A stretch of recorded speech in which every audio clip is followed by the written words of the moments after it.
Hoje, na hora do almoço, conversando com duas pessoas que são muito queridas para mim, que é a Isabela e o Felipe, nós estávamos conversando por telefone, porque eles moram em Montreal e eu estou aqui em Ribeirão Preto, no estado de São Paulo. E a Isabela me fez a seguinte pergunta: pai, como é exatamente esse trabalho de planejamento patrimonial da família, através do sistema de holding familiar que você faz? Então, de forma bem resumida, passei as seguintes informações. E por considerar que outras pessoas também possam estar com essa mesma dúvida, eu resolvi gravar essa resposta. Então, funciona mais ou menos assim. As famílias, normalmente, elas formam um patrimônio. E esse patrimônio é formado com imóveis, móveis, investimentos financeiros, às vezes animais, imóveis rurais, imóveis urbanos, e assim por diante, ações de empresas e assim por diante. E esse patrimônio, ele é formado em nome da pessoa física ou das pessoas físicas que formaram aquele patrimônio. E os rendimentos advindos desse patrimônio, se ele estiver na pessoa física, se o patrimônio estiver em nome da pessoa física, os rendimentos, como aluguel, por exemplo, ele será tributado de uma forma mais pesada do que se estivesse na pessoa jurídica. Por exemplo, quem recebe um aluguel de 10 mil reais, ele paga 27,5% de imposto de renda. Tem algumas deduçõezinhas, mas a tabela é de 27,5%. Já na pessoa jurídica, esse percentual cai para 11,33%, algo mais ou menos assim. Então, os rendimentos na pessoa física, eles são mais caros normalmente do que na pessoa jurídica. Bom, além disso, muitas famílias, elas desenvolvem atividades econômicas, como possuir empresa de serviço, ou então uma indústria, uma pequena indústria, ou uma grande indústria também, ou então atividade agropecuária, ou então atividade de comércio, de importação, de exportação, e cada empresa tem lá cada família tem a sua empresa que exerce determinada atividade. Claro, não são todas as famílias que exercem atividade econômica. E muitas vezes o patrimônio da família, o patrimônio, aqueles bens acumulados como patrimônio, pensando no futuro um dia, ele se mistura um pouco com o patrimônio das empresas. Então, tem muitas famílias que não têm isso muito organizado. E aí, o que é preciso fazer?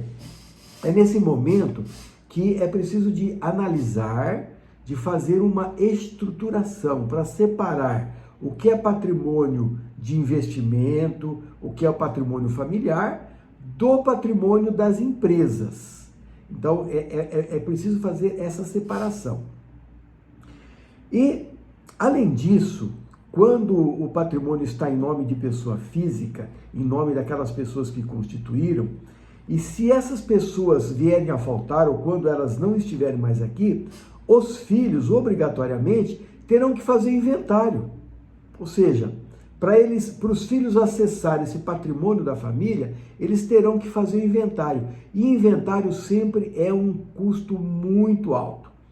Por exemplo, você imagina o seguinte: se for aqui no estado de São Paulo, só de ITCMD, que é o Imposto sobre Transmissão Causa-Mortes, o imposto é de 4% sobre o patrimônio, valor real. Então, se a pessoa tiver um patrimônio de 10 milhões, ela vai pagar de cara 4% de imposto.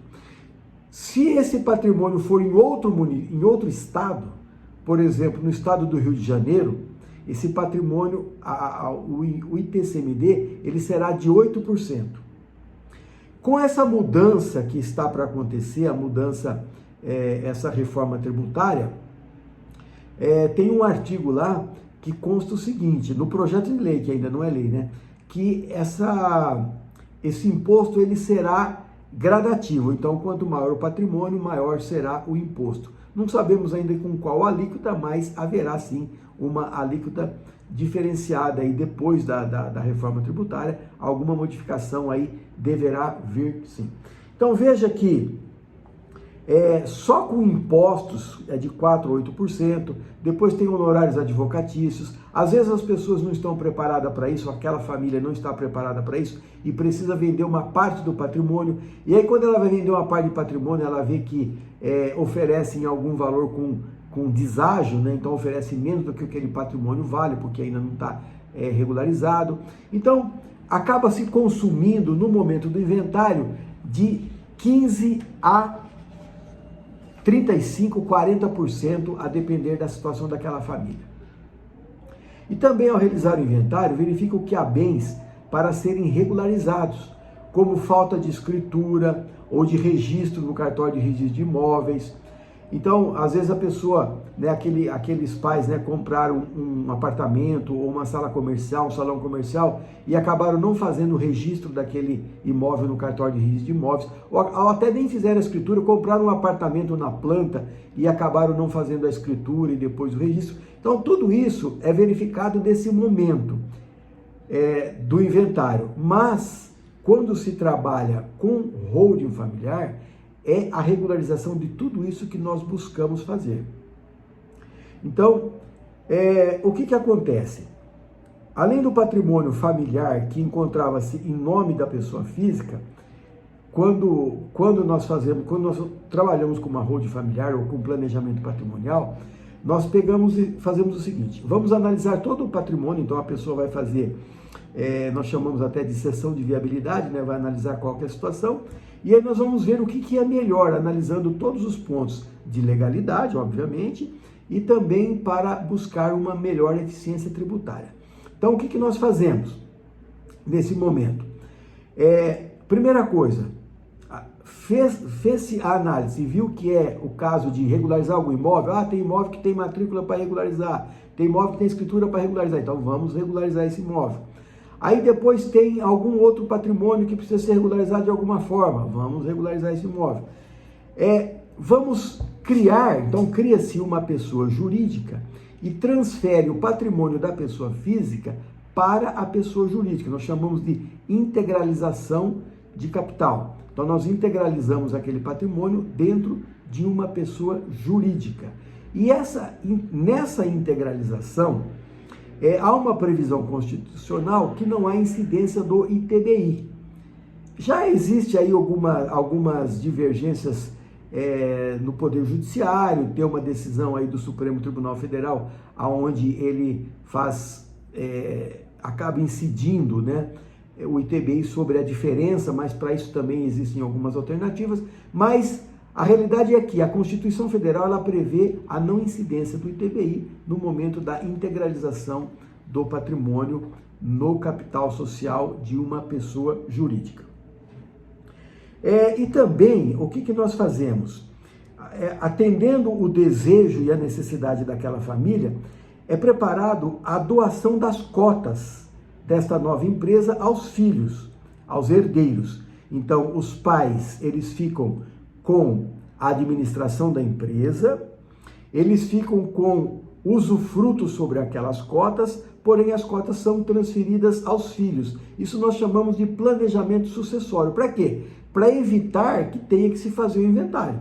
Então, se os pais estão vivos e eles fazem esse sistema de holding familiar, os filhos eles vão receber a nupropriedade das cotas e os pais vão ficar com o usufruto daquelas cotas. E o dia que os pais não estiverem mais aqui, aquelas cotas que já estão em nome dos filhos, bastará fazer o quê? Uma alteração na junta comercial e já estão, a empresa já passa a ser administrada pelos filhos, porque ela era administrada até então pelos pais. E também nesse momento são estabelecidas cláusulas de inalienabilidade, incomunicabilidade, impenhorabilidade, dentre outras, visando a proteção daquele patrimônio. Agora, é importante deixar bem claro que se aquela família, se aquelas pessoas que têm um imóvel no nome delas tiver algum débito, alguma dívida, é preciso de reservar uma parte do patrimônio para cobrir essa dívida, principalmente se elas tiverem execução fiscal, que é muito comum acontecer isso. Então reserva um patrimônio, uma parte do patrimônio suficiente para pagar aquela dívida e o resto faz a integralização na holding familiar ou na empresa nova constituída. E neste momento também é realizado um acordo de sócios, onde são estabelecidas cláusulas especiais, de acordo com a necessidade daquela família. Por exemplo, quando os pais não estiverem mais aqui, qual o filho que administrará aquela empresa, aquela sociedade? Pode ser todos, pode ser um só, pode ser dois. E também se estabelece de que forma que haverá a divisão dos rendimentos, ou até a divisão do patrimônio, porque tem família que prefere, por exemplo, tem família que elas têm, vamos supor que ela tem 4 imóveis, e aí os pais desejam o seguinte, que o imóvel A fica para o filho A, o imóvel B fica para o filho B, o imóvel C fica para o filho C, e o imóvel D fica para o filho D. Então já estabelece isso, isso é possível dentro de um sistema de holding familiar. Então, em resumo, o que é feito? É a integralização do patrimônio que está em nome da pessoa física para a pessoa jurídica, a doação das cotas para os filhos ou para os herdeiros, e de acordo, sempre respeitando as regras de sucessão do Código Civil, né?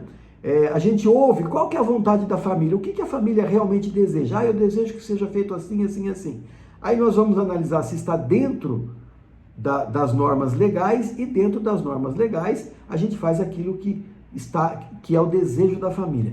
Se fugir um pouquinho da norma, a gente vai explicar, olha, não é bem assim, precisa de ser feito, precisa de fazer uma pequena alteração aqui. E com relação às empresas da família também, né, se a família já desenvolve uma atividade, nós vamos desvincular o patrimônio da família do patrimônio ou da administração daquela empresa que já existe. Então nós vamos fazer sistemas separados, justamente para, pensando assim, se vier uma demanda judicial em relação àquela empresa, não é justo que, pensa o seguinte, uma empresa que está construída há 30 anos ou há 20 anos, sempre trabalhou direitinho e tal, e funcionou normal, e agora por alguma circunstância qualquer, e a família durante esses 50, 30, 40 anos, ela foi construindo patrimônio, como que é a construção de um patrimônio? É uma pequena reserva, um pequeno valor daquilo que ela fatura. Então ela paga todos os impostos, paga as despesas de saúde, educação dos filhos, etc, etc, e sobra um pequeno percentual. E nesse percentual que já foi tributado, etc, ele vai reservando para construir o patrimônio. E não é justo, num dia, por uma ocorrência qualquer, essa família, por exercer uma atividade econômica, venha a sofrer penhora nesse patrimônio. Então é preciso de fazer uma separação. Por isso que eu falei, desde que não haja ações anteriores, que aí sim precisa de reservar uma parte do patrimônio para regularizar isso. Muito bem, com isso, eu penso que eu dei assim uma pequena explicação, uma pequena explanação do que é o trabalho com holding familiar, o que é o trabalho de planejamento patrimonial da família. E eu falo isso porque eu advogo há mais de 37 anos, sempre advoguei para grandes instituições financeiras e etc. E hoje eu trabalho na prevenção, vendo o tanto que as famílias acabam sofrendo quando partem, né, aqueles entes queridos que criaram o patrimônio, e os filhos acabam sofrendo porque na hora de receber esse patrimônio acabam tendo que gastar grandes fortunas para poder regularizar esse patrimônio, para poder inventariar, etc. Então, em resumo, é este o trabalho que é feito com o planejamento patrimonial da família, através do sistema de holding familiar. É óbvio que existem muitos e muitos e muitos outros detalhes, né? Porque veja que envolve direito tributário, direito de família, direito de sucessão, direito empresarial. Então é um conjunto de normas que a gente precisa de estar atento para que esteja tudo dentro das conformidades e aquela família realmente faça um bom negócio e ela tenha os bens todos organizados para tocar a vida em diante, né? Então, um forte abraço, obrigado Isabela e Felipe pela pergunta que vocês fizeram e está aí a resposta. Havendo dúvidas, pode me ligar, tem outros vídeos no YouTube, também no Instagram e no Facebook, sempre com o meu nome, Lázaro Sottocorno, e lá vocês poderão ver outros vídeos que eu trato desse assunto. Forte abraço e nos veremos nos próximos vídeos.